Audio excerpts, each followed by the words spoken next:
what do you think of this bulletproof glass idea? And they're saying, well, not everywhere. I feel like he needs every single protection that they could possibly offer, Charles.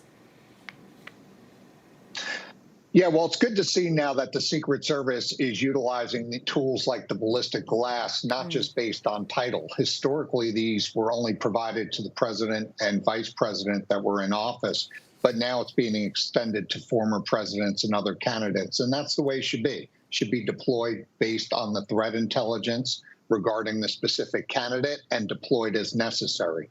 You may not see it everywhere where threats can be mitigated and should be mitigated, but you will see it start to be put in wider use.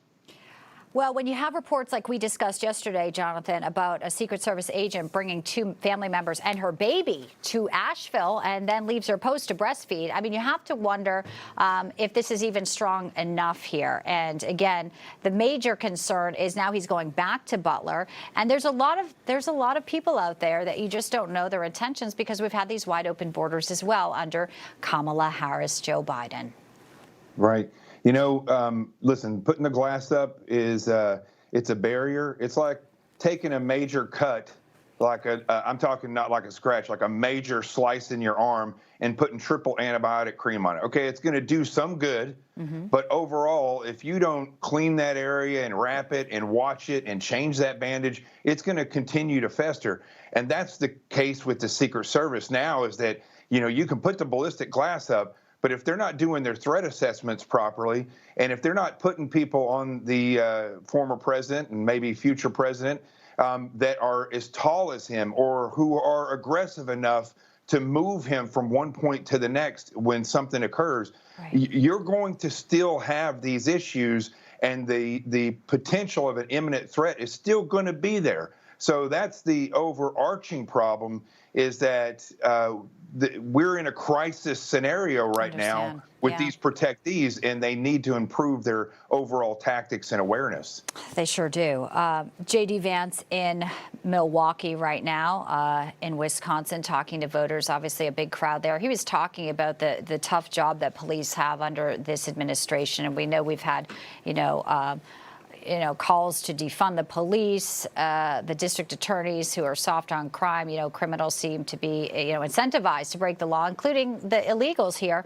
But then you have Eric Adams. This is kind of a turnabout for him. He once criticized Kamala for being the border czar and the problems that plagued the Big Apple. And now he says that she needs to keep talking like a cop. He had an interview where he says the Democratic Party has a tendency to run away from public safety.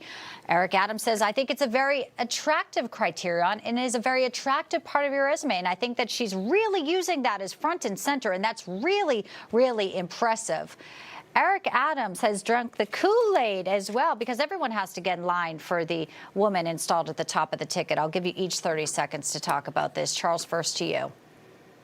Yeah, meanwhile, Mayor Adams can't even get an appointment at the White House to talk about the $5 billion he's having to spend because of the border crisis. So he needs to make up his mind and act like an adult in terms of what side he's coming down on this. As far as Kamala Harris goes, look, that's great. Talk is talk. But she's never acted like a prosecutor she says she is.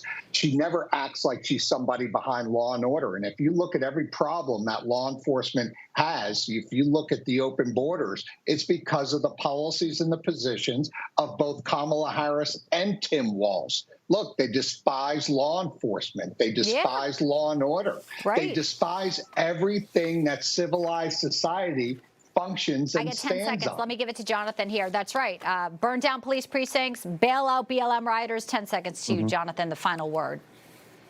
Police officers that show up need to do their job like operators, and they need to realize that these individuals right here, the public needs to realize that these individuals that you're showing on the TV right now, and Eric Adams, they do not support the safety and prosperity of this nation. They just do not. And she was an attorney. She's not a cop. She's going to talk like an attorney, and that's what she does. She lies on a daily basis. And again, quite a 180 for Eric Adams. Charles Marino, Jonathan Gillum, appreciate you both. Thank you.